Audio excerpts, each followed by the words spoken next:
Hello friends, love cell के part 3 में आपका स्वागत है। तो सियोरिन के वहाँ से जाते ही जीवुन आता है और वो डेचुंग से कहता है कि आखिर तुम हो कौन। डेचुंग कहता है मैं सियोरिन का मैनेजर हूँ। जीवुन कहता है कि मुझे बेवकूफ मत बनाओ, मुझे पता है कि तुम जॉबलेस थे और एक मामूली से रूफटॉप पर रहते हो। तुम सियोरिन के चक्कर में क्यों हो? अगर तुम्हें प्यार की तलाश है तो तुम्हें अपनी औकात याद रखनी चाहिए। तुम्हारे जैसा मामूली लड़का सियोरिन के लायक नहीं है। डेचुंग कहता है कि मेरी फीलिंग सियोरिन के लिए ईमानदार है और सियोरिन भी शायद मेरे लिए फीलिंग्स रखती हो, लेकिन तुम्हारा क्या? ये सुनकर जीवुन को गुस्सा आ जाता है और वो कहता है कि क्या तुमने सोचा है कि तुम्हारे इस एक्ट का परिणाम क्या होगा, और अगर मेरा सियोरिन के साथ रिलेशनशिप बाहर आ गया तो क्या होगा? घर पर डेचुंग जीवुन की बातें सुनकर परेशान होता है। उसे लगता है कि वो सियोरिन का रेपुटेशन खराब कर सकता है, इसलिए डेचुंग सियोरिन के बारे में ऑनलाइन अफवाहों को सर्च करता है और वो देखता है कि एक आर्टिकल में सियोरिन के ऊपर सॉन्ग प्लेजराइज करने का आरोप लगा है। नाबी उससे कहती है क्या तुम पागल हो? अगर कोई प्रॉब्लम होगी तो हम दोनों मिलकर उसे सॉल्व करेंगे। उधर जीवन भी अपनी बातचीत सुनकर फ्रस्ट्रेट होता है और वो एक मिरर को पंच मारने जाता है। उसका मैनेजर कहता है नहीं, आप ऐसा नहीं कर सकते हैं। वो कहता है अब आप बाहर भी आ जाइए, आप कब से गर्ल्स वॉशरूम में हैं? मैं लड़कियों को बाहर कब से रोक कर रखा हूँ। इधर डेचुंग अपने घर पे रूफटॉप पर था। वो लगातार सियोरिन के कॉल्स को इग्नोर कर रहा था। नाबी वो कॉल रिसीव करके उसे दे देती है और तुरंत छुप जाती है।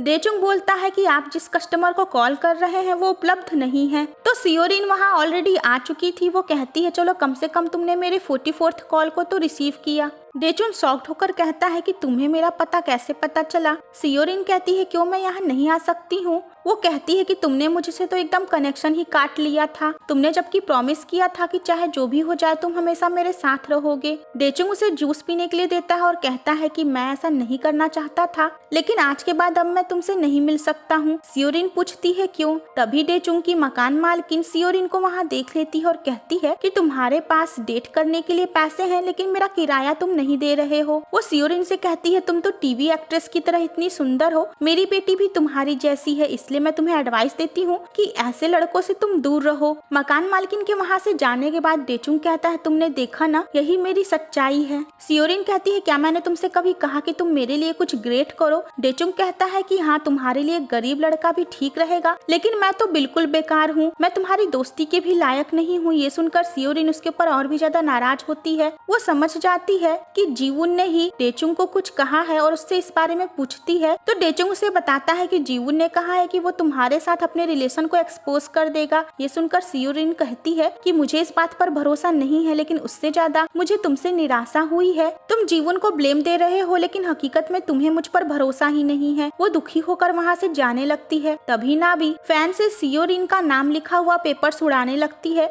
सियोरिन जब उन पेपर्स को देखती है तो उसे याद आता है कि वो अपने फैंस के लिए ऑटोग्राफ साइन करते करते थक जाती थी, तो कहती थी काश कोई उसके जगह ऑटोग्राफ को साइन कर दे। डेचुंग को उसकी इतनी छोटी छोटी बातों का भी ख्याल है। ये देखकर सियोरिन का दिल पिघल जाता है। आगे डेचुंग सपना देखता है कि सियोरिन रिटायरमेंट ले रही है और वो डर जाता है। तभी नाबी उसे बताती है कि उसका अंडा टूट गया। वो उसके लिए रामेन बना के ले आती है। डेचुंग बहुत उदास था। वो कहता है कि आखिर मेरे जैसा यूजलेस इंसान पैदा ही क्यों हुआ? नाबी कहती है कि मैंने देखो तुम्हारे लिए कितना अच्छा रामेन बनाया है। वो उसे समझाती है कि इंसान चाहे कितना ही गरीब क्यों न हो, लेकिन वो कभी यूजलेस नहीं होता है। नाबी देखती है कि डेचुंग वो पूरा नूडल्स अकेले ही गटक गया। डेचुंग उदास होकर कहता है कि मुझे लगता है गिव अप कर देना चाहिए, मैं सियोरिन के काबिल नहीं हूँ। नाबी डेचुंग को उन लोगों के पास ले जाती है जिनके लव सेल मर चुके थे, ये दिखाने के लिए कि उनका क्या हाल होता है। वो सभी लोग बहुत दुखी थे क्योंकि वो कुछ भी फील नहीं कर पाते थे। उनके अंदर कोई भी इमोशन नहीं बचा था, वो प्यार नहीं कर सकते थे। उधर सियोरिन अपने डांस की प्रैक्टिस करती है और जीवुन के साथ बिताए हुए अपने पुराने पलों को याद करती है। वहाँ पर सियोरिन के टीचर आते हैं। वो बोलते हैं कि मैं तुमको और जीवुन को पिछले 10 सालों से जान रहा हूँ। क्या तुम जीवुन की वजह से परेशान हो? क्या उसकी लाइफ में कोई और लड़की आ गई है? सियोरिन कहती है ऐसा नहीं है, बस लड़कों को समझना बहुत ही मुश्किल होता है। वो अपनी फीलिंग्स को लेकर ईमानदार नहीं होते हैं। इस बात पर टीचर कहते हैं और लड़कियों का क्या लड़कियां ईमानदार होती हैं? डेचुंग उस आदमी के स्टूडियो जाता है जिसने सियोरिन के ऊपर सॉन्ग प्लेजराइज करने का आरोप लगाया था। वो वहाँ पर जीवुन को देखता है तो गुस्से में कहता है कि क्या तुमने इसी बात की धमकी मुझे दी थी? उसे लगता है कि इसके पीछे जीवुन का हाथ है। जीवुन कहता है क्या तुम्हें लगता है कि मैं तुम्हारे जैसे लड़के की वजह से सियोरिन को हर्ट करूंगा? तभी वहाँ पर वो कंपोजर आ जाता है। दोनों से सवाल पूछते हैं कि उसने सियोरिन को क्यों फंसाया। तो वो बताता है कि उसने लोन शार्क वालों से डेट लिया था और उसी को चुकाने के बदले में लोन शार्क वाले उससे सियोरिन के उस गाने के सैंपल्स लिए थे।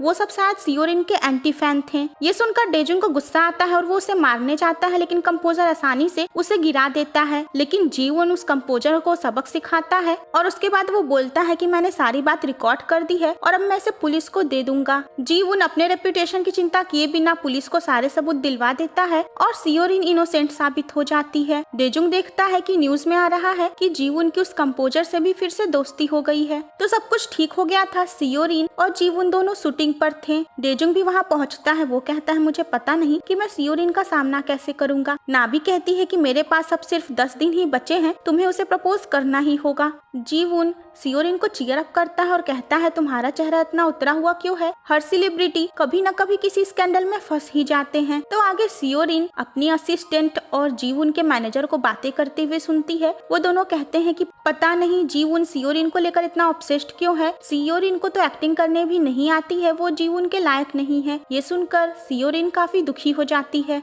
वो वहाँ पर फील्ड में चली जाती है। डेचुंग नाबी का एक बार फिर से मैजिकल टूल यूज करता है जो कि थे फॉक्स ईयर्स। उसे पहनने के बाद आप जिसे चाहते हैं उसकी आवाज सुन सकते हैं। डेजुंग सुनता है कि सियोरिन कह रही है कि मेरे साथ कोई भी नहीं है। डेजुंग उसको ढूंढता हुआ उस तक पहुंच जाता है। वो सियोरिन को गले लगा लेता है। तभी वहाँ पर जीवन आता है। वो सियोरिन का हाथ पकड़कर कहता है चलो यहाँ से। सियोरिन अपना हाथ छुड़ाकर कहती है मुझे नहीं जाना है। डेजुंग कहता है कि तुमने सुना नहीं कि सियोरिन वहाँ नहीं जाना चाहती है। सियोरिन जीवन से कहती है कि जब भी मुझे किसी चीज की जरूरत पड़ी है डेजुंग ने ही मेरा साथ दिया है। जीवन कहता है कि मैं भी तुम्हारे साथ ही था, बस तुम्हें इस बात का एहसास नहीं था। सियोरिन कहती है क्या तुमने कभी ये सोचा भी है कि मैं चाहती क्या हूँ? तभी वहाँ पर मामला संभालने के लिए नाबी आ जाती है। वो जीवन के फैन होने का नाटक करती है और जीवन से ऑटोग्राफ मांगती है और उसके बाद वो जीवन को एक पानी का बोतल दे देती है। वो खुशी खुशी वहाँ से जाती है। तभी वो सुनती है कि जीवन ने तो वो बोतल सियोरिन को दे दिया और वो जान जाती है अब तो गड़बड़ हो गई। सियोरिन उस पानी को पी लेती है। वो डेजुंग के साथ जाने लगती है तो जीवन उसे समझाता है कि यहाँ इतने स्टाफ मेंबर्स हैं जो फिल्मिंग के लिए तैयार हैं, तुम चली गई तो तुम्हारे वजह से उनका नुकसान होगा। सियोरिन कहती है हाँ काम तो काम होता है। वो डेजुंग का हाथ छोड़ देती है। जीवन उसे पिगी बैक राइड देता है। अचानक सियोरिन की तबीयत बिगड़ने लगती है। उसके पेट में दर्द होने लगता है। वो वॉशरूम जाने के लिए भागने लगती है तो जीवन उसके पीछे जाता है और कहता है तुम्हें इस समय खुद को संभालना होगा क्योंकि यहाँ का वॉशरूम खराब है और वॉशरूम यहाँ से 2 किलोमीटर दूर है। तभी वहाँ पर डेजुंग स्कूटर के साथ आता है और वो सियोरिन से कहता है जल्दी से बैठो। जीवन डेजुंग को पकड़कर कहता है तुम जरूरत के समय ऐसे कैसे टपक पड़े? डेजुंग कहता है मुझे इस बारे में पता नहीं होगा तो किसे होगा। वो सियोरिन को स्कूटर पे बैठाकर वहाँ से जल्दी से लेकर जाता है। तो वॉशरूम से होकर आने के बाद डेजुंग सियोरिन से पूछता है कि अब तुम अच्छा फील तो कर रही हो ना? वो कहता है कि तुम्हें लंबी सांसें लेनी चाहिए। सियोरिन कहती है यहाँ पर तो स्मेल आएगी। वो डेजुंग से कहती है कि तुम आज इतने दिनों बाद अपने मैनेजर के जॉब के लिए आए, बहुत अच्छा लगा। वो दोनों हंसकर बातें करते हैं और जीवन भी उनके पीछे वहाँ आया हुआ था जो उनको देखकर जेलस होता है। तो फ्रेंड्स इसका नेक्स्ट पार्ट देखना मत भूलिएगा।